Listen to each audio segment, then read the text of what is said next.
For those of you that don't know me, I'm Thor Perplies. I graduated with my MBA in 2011 with a concentration in both finance and entrepreneurship. I now live in Manhattan, and I work for Citigroup in the Citi Transactional Services Client Management Team. And my speech today talks about how I use my network and my experiences at UIC to land a top job at Citigroup. As a matter of fact, I landed 3 top job offers in finance management development programs, all of which had 6-figure incomes. I'm going to let you all in on a little secret of mine. Once I felt like a vampire. Yes, you heard me correctly, a vampire. Not the type on those True Blood TV shows. So I used to work the night shift from 7 p.m. to 7 a.m. and I'd sleep during the daytime. You see, after my freshman year of college, my father insisted that I worked at a plastic bottle factory. He said it would be character building. And as much as I hated to admit it, he was absolutely correct. Although this work was labor-intensive and mundane, it made me want to strive more towards a professional career path than anything else I've encountered. And this theme of strong work ethic still today guides my entrepreneurial spirit, and plays a large part in my desire to achieve my goals, both during my UIC MBA and today at Citigroup. So you see, I started my MBA in September 2008. I was sitting where you were all sitting today. September 2008 was when Lehman Brothers collapsed. Bank of America purchased Merrill Lynch. Short selling was banned. TARP was initiated. Wells Fargo purchased Wachovia, and the list goes on. I quickly realized that this was not going to be the same sort of MBA environment that it had been before. This was going to be when recruiting was down and competition was going to increase. I was lucky though. I realized that through my network at UIC and the experiences I was about to undertake, that I had a chance to really differentiate myself from the rest of the pack.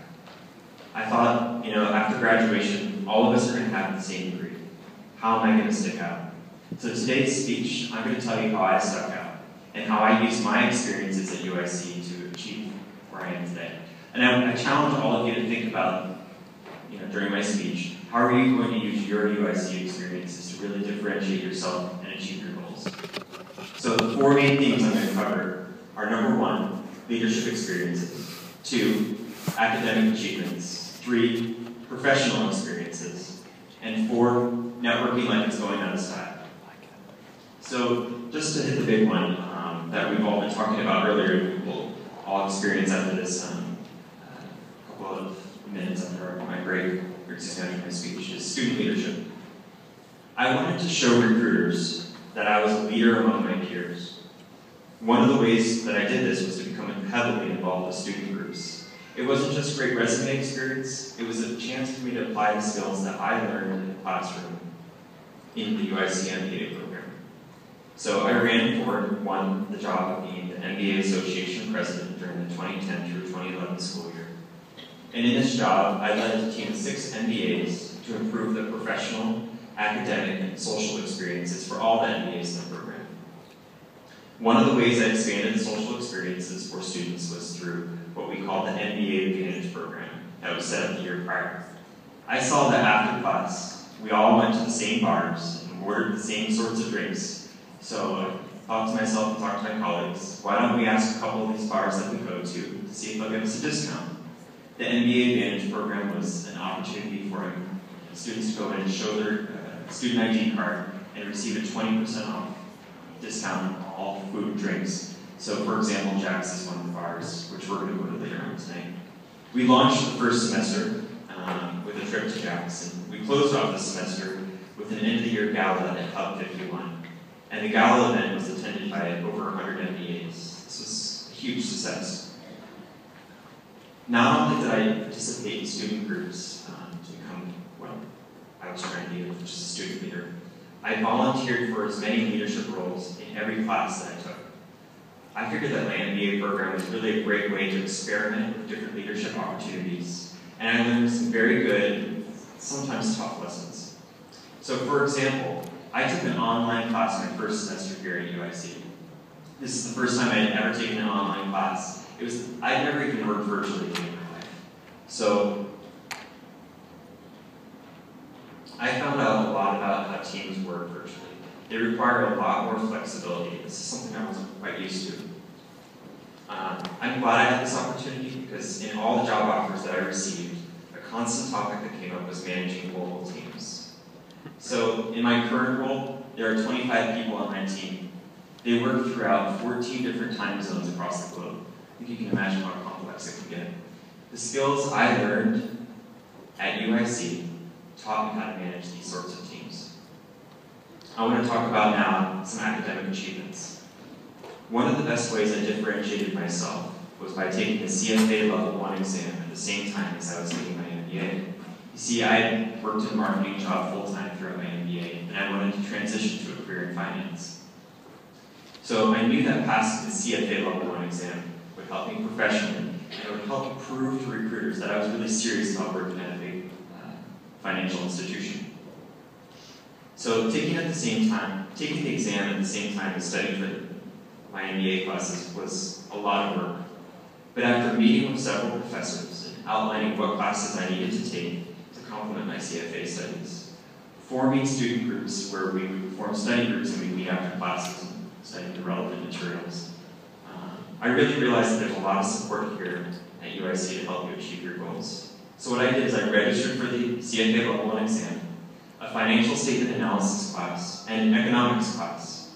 The coursework in my financial statement analysis and economics classes covered roughly one-half the material in the CFA Level 1 exam. So if I studied for the CFA exam, I was studying for classes, vice versa. So I built a 19-week study schedule that aimed at studying 350 hours, 100 hours more than the minimum recommended, and then I tracked my progress so I could measure my strengths and weaknesses and focus my efforts really right before the exam. As a result, I passed the CFA Level 1 exam in 2010.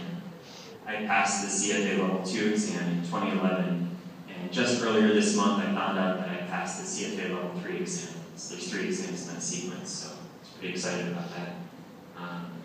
To add to this, I also worked with UIC, and I spoke as a panelist for the CFA Society when they came to our program. And if you kind of think about all this, I also had a lot of chance to study the relevant economics, accounting, and finance materials that helped me throughout this time. I got A's in most of my classes. I was invited to join the Beta Gamma Sigma Honor Society. A number of you will be invited to join that as well, which involves academic achievements, among a few other things.